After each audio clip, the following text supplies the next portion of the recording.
Today, people who love and work in Asheville get their first official look at the latest possible routes for the I-26 connector. And News 13's Victoria Dunkel is live in Asheville. And Vic, what's happening?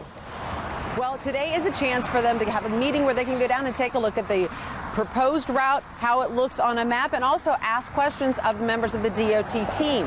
And this is all tied to the fact that we're talking about a roughly 7-mile stretch of a connector that has been at least on people's minds since the 1980s.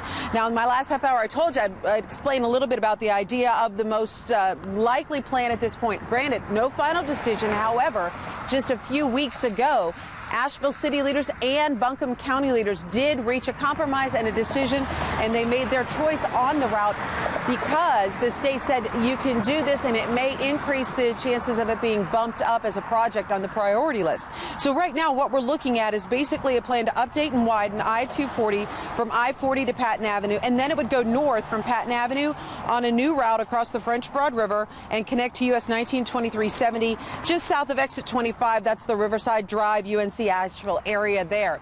So that is the plan that is getting a lot of talk, but there are all of the proposed projects will be discussed today at this meeting that's going to be happening. So when's the meeting? It's from 4 to 7 this afternoon at the Renaissance-Asheville Hotel, which is downtown here. And what you need to remember is it's not going to be an official presentation, so you can drop in as your schedule allows. Bring your questions and you'll get some answers and be able to share some of your thoughts with the members of the DOT. Reporting live in Asheville, Victoria Dunkel, News 13.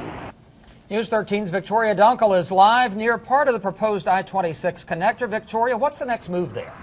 Well, the next move is the first chance for the public to get an official look at the latest proposed routes for the I-26 connector. Now, this has taken decades to reach this point, and a lot of people are, well, they're hesitant to get really excited that we're close to making a decision because we've come close like this before. But here's what today is going to offer for you.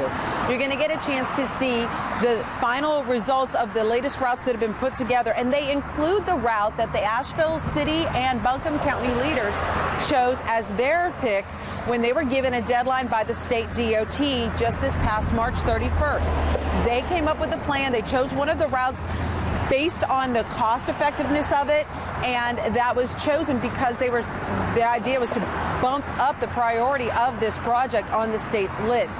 It's not showing that has had a lot of effort or success in that effort, but what you'll be able to do tonight is get in and take a look at what they've chosen on the route that'll take and expand I-240 as it comes in from I-40 to Patton Avenue, and then on north from there and on the way up into what is now called the I-26 or new I-26.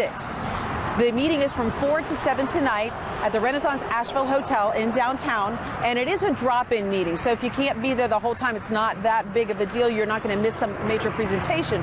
But what you will get to do is have some one-on-one interaction with NCDOT members who can answer some of your questions and maybe give you a little more of a direct outline as to where the state is leaning when it comes to this project. Of course, we'll let you know what happens at the meeting, and we have more information about the proposed plans for you on our website, WLOS.com. Click on News Links.